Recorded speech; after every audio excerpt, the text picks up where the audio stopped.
आपण आज मस्त मेथीचे पराठे बनवतोय। त्यासाठी इथं बघा मेथी नीट करून घेतलेले। आता आपण ही धुवून चिरून घेऊयात। मेथी व्यवस्थित बघा धुवून चिरून घेतलेली आहे। इथं बघा आपण 2 वाटी असं आपलं गव्हाचं पीठ घेतलेले। आता याच्यामध्ये आपण जिरी टाकून घेऊयात। बघा छोटे 1-1.5 चमचा मी जिरी टाकून घेतली। त्याच्यानंतर हळद टाकून घेऊयात 1 अर्धा चमचा।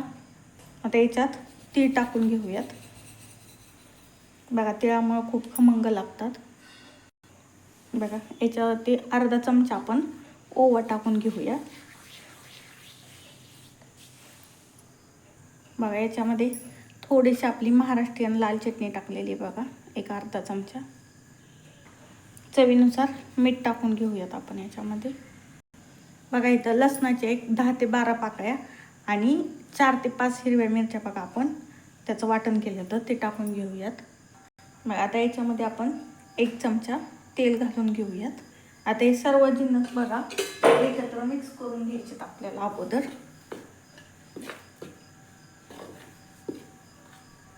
आता याच्यामध्ये बघा आपण जी मेथी घेतलेली ती घालून घेऊयात आणि मिक्स करून घेऊयात चांगलं। बघा आपल्याला आता याच्यामध्ये जसं लागेल ना तसंच पाणी घालायचं आहे बघा। खूप पण पाणी एकदाच नाही घालायचं।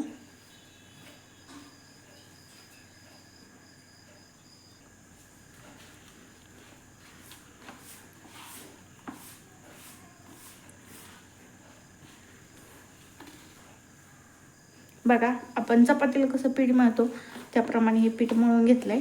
आता आपण थोडंसं तेल लावून 10 मिनिटं बघा रेस्ट करण्यासाठी ठेवणार आहोत।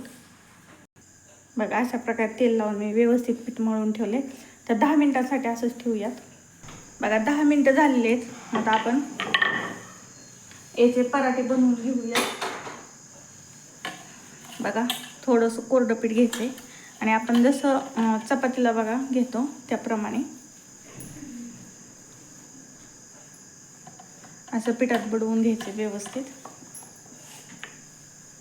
बघा थोडंसं मी लाटून घेतले। आता आपण थोडंसं याला ना आतून तूप लावून घेऊयात आणि असेच घडी करून बघा एकदम पण चपाती किंवा पोळी कशी लाटतो त्याप्रमाणे म्हणजे एकदम छान आपले हे मेथीचे पराठे होतील।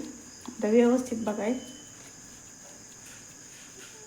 करून घ्यायचं आपल्याला आणि आणखीन पिठात बुडवून आपल्याला लाटून घ्यायचं।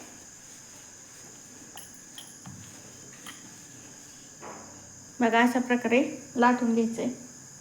आपण तवा गरम करण्यासाठी ठेवलाय त्याच्यावरती बघा थोडंसं अगोदर तूप टाकून घेऊया। आता आपण हा पराठा टाकून घेऊयात। बघा दोन्ही साईडून आपल्याला व्यवस्थित असं भाजून घ्यायचंय। बघा आपण दोन्ही साईडून बघा व्यवस्थित पराठा हा भाजून तूप लावून घेतला। तुम्ही तेलातही करू शकता किंवा बटरही लावू शकता। बघा मस्त असा हा भाजून घेतलेला आहे। बघा मस्त असे आपले हे मेथीचे पराठे तयार झालेत। तुम्ही दह्यासोबत चटणीसोबत किंवा लोणच्यासोबत खाऊ शकता किंवा चटणी बनवून पण खाऊ शकता किंवा लहान मुले बघा असंच पण खाऊ शकतात। एकदम पौष्टिक असा पदार्थ आहे आणि झटपट असा होणार आहे। तर तुम्ही पण एकदा अशा पद्धतीने रेसिपी नक्की ट्राय करा आणि रेसिपी आवडली असेल तर आपले चॅनल नक्कीच लाईक करा, शेअर करा आणि सबस्क्राईब करा। धन्यवाद।